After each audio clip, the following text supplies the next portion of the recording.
gulay tayo. Ginisa ko na yung karne at hipon. Ayan. Ilalagay ko na yung tangkay ng pechay kasi medyo matigas yan.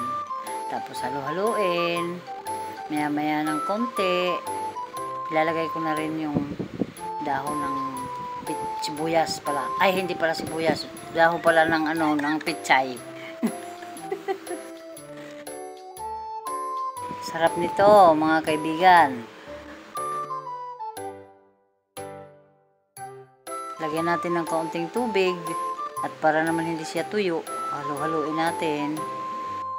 Ayan, kailangan hindi natin lutuin masyado, half cook lang. Half cook lang para may lutong. Lalagyan ko na ng pampalasa. Ayan, lalagyan ko na rin ng konting asin. Pagkatapos, kain na. Sarap yan, guys.